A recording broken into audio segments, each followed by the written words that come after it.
North Kachar Hills Autonomous Council NCHAC go Dima South District election bam je chuna ge counting je te ta chala mui dele so mag le sui je counting je te ta chala mui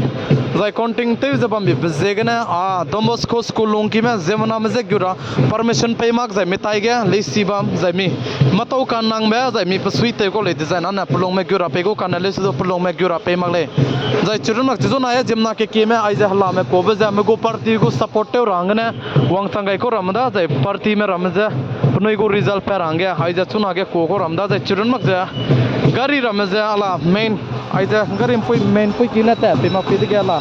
side mena tan ria la moi zai side mena ta kan ria bigna traffic le je paka ka jam la chuna luya na anu ya je me go area kuchum ai demla area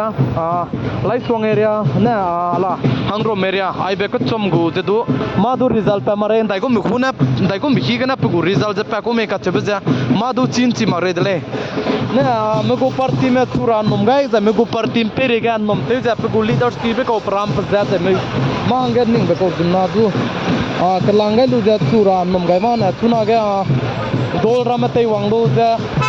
ai za male te chula da punu ya na party gum ba za gum ba punu sui za te ta chala mui da tuna ai za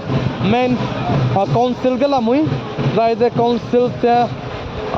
normally la lo no mang male bam la lo za ai za main council da ai dima so gu ai za council tai sing ba da na ai po thui ja council da tuna ai le gari ke tan ri la mui na council ria ka chang male ja po security ka nang bje na security ka jala mui na ko da tele chu se na mai ge ja result para ko da anu dima so district mu go area kalangai ja pam go prasi para ja chirun mak da po so ga go constituency matai ala mai bang bia pia na BJP na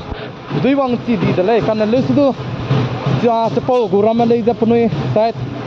voting te ran nom gai le do chuna lui ja na main ja hai ja dima so district go chuna ge so gu gum ya counting te jala me ka te ja ye te lia ga ne da kan le su do plong gyu ra ge permission pay ma bi je gna igyu da lak le bi je gna hala me na chuna ge jamna ke me wang sang ge bam ni ka ka ja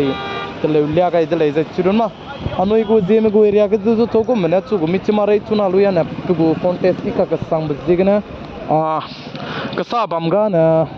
miang sam na ra independent na chu gule miang sam na sa ja BJP na chu gule kan le su do chuna tu go counting jan dai go mi chima ka le su do mina vote pe ga be go prati je peranga mina ki mina bui je wang sang ga jala moi dele ai jan na council tai go I ai jan na video te le ga ko da ai lu ja wila la me le pe mig matai me jamna ki bela moi ai ja council tai ko ni